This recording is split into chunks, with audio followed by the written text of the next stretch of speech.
శుభమస్తు కార్యక్రమంలో గృహబలం అంశానికి స్వాగతం. వయస్సు మీద పడుతున్న వివాహం కాక మానసికమైనటువంటి క్లేశాన్ని పొందేటువంటి వారు కోకొలలుగా కనిపిస్తున్నారు. చదువు పూర్తయి సంపాదనా తత్వం వచ్చిన తర్వాత వివాహం చేసుకుంటానులే అనేటువంటి ఒక అభిప్రాయ రీత్యా వయస్సు మీద పడ్డ తర్వాత పెండ్లి కాలేదనేటువంటి దిగులు అనుక్షణం కూడాను ఆ మనిషిని కృంగతీస్తూ ఉన్నటువంటి పరిస్థితులు నేటి నవీన సమాజంలో అధికంగా కనిపిస్తున్నాయి.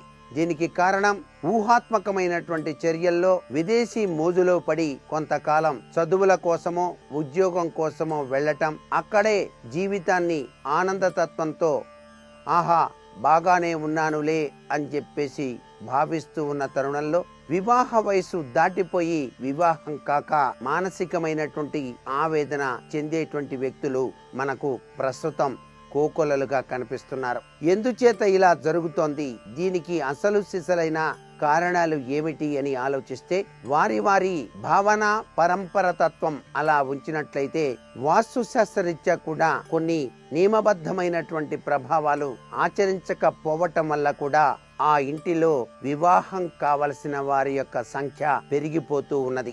యుక్త వయస్సు వచ్చినప్పటికీ కూడా వివాహం కాకపోవటం, ఒకవేళ సంబంధాలు ఎన్ని చూసినప్పటికీ అవి చేదాకా వచ్చి జారిపోవటం, లేక అన్నీ కూడాను సవ్యంగా మాట్లాడుకున్న పిదప చిన్ని విషయంలో ఆ వివాహం కాస్త కాకుండా పోవటం, ఇలాంటి సంఘటనలు ఇటీవల కాలంలో కోకొల్లలుగా జరుగుతూ ఉన్నటువంటి తరుణంలో వాస్తు శాస్త్రంలో ఆ దోష నివారణ గనక చేసుకున్నట్లయితే వివాహం త్వరగా కావటానికి ఆస్కారాలు ఎంతగానో ఉంటాయి అని చెప్పడంలో ఏమాత్రం సందేహం లేదు. సంతాన వివాహం ఆలస్యం కావటం తల్లిదండ్రులకు ఒక సమస్యగా మిగిలిపోతున్న తరుణంలో కొన్ని వ్యవహారికము, మరికొన్ని జాతక పరంగా గ్రహాలతో ముడిపడి ఉండటం, ఇంకొన్ని వాస్తు మూలకం వాస్తు దోషాన్ని సరిచేయటం వలన వివాహ ప్రయత్నాల్లోని ఒడుదుడుకుల్ని పోగొట్టుకోవచ్చు. సకాలంలో వివాహం జరిగేటువంటి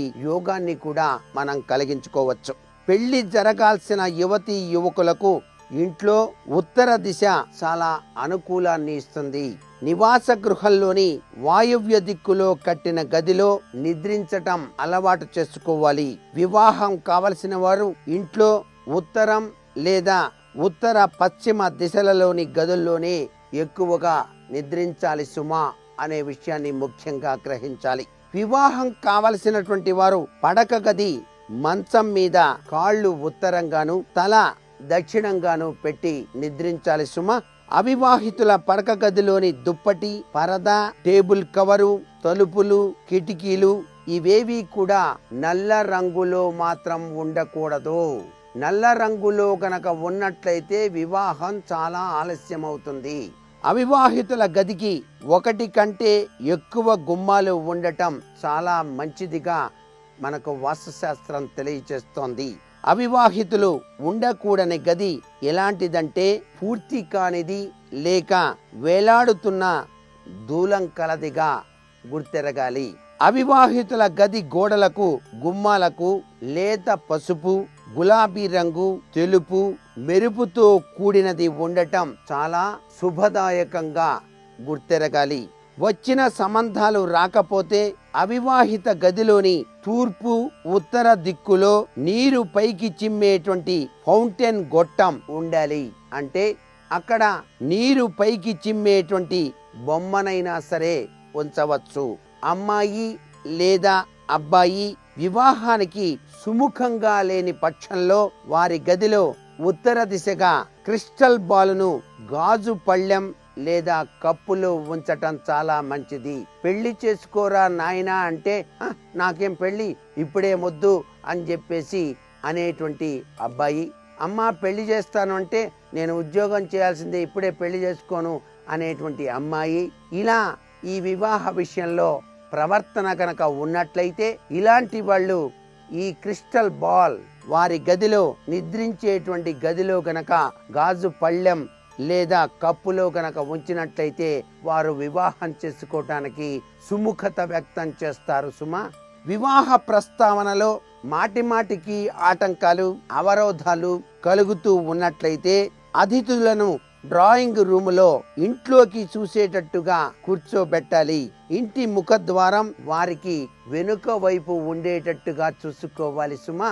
అవివాహితుల గదిలో ఇంకొక వ్యక్తి గనక ఉంటే పెళ్లి కావలసిన వారు గది ద్వారం దగ్గరగా పడుకోవాలి. కుజగ్రహ కారణంగా వివాహం కనుక ఆలస్యమవుతుందని చెప్పేసి ఎవరైనా జ్యోతిష్కులు చెప్పినప్పుడు ఇంట్లో వారు ఉండేటువంటి గదికి తలుపు రంగు ఎరుపు లేక గులాబీ రంగు వేయించటం మరువకండి.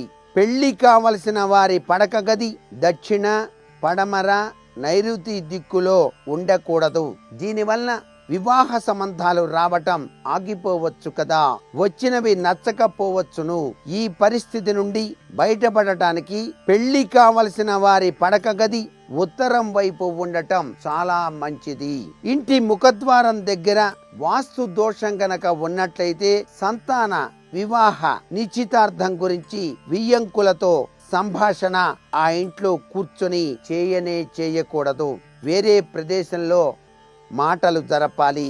వివాహ ప్రస్తావన చేస్తున్నప్పుడు పెళ్ళయ్యే అబ్బాయి లేదా అమ్మాయి గదిలో దక్షిణ దిక్కుగా కూర్చోకూడదు.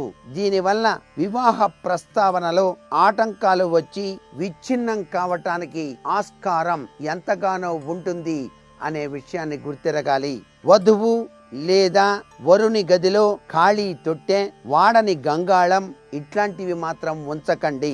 బరువైన సామానులు ఏవి పెట్టకండి. పడక మంచం కింద ఇనుము, ఇతర వ్యర్థ సామాను ఉంచకుండా ఉంటే మంచిది. పడక మంచం కింద వ్యర్థ సామాను ఉంటే తీసివేయండి.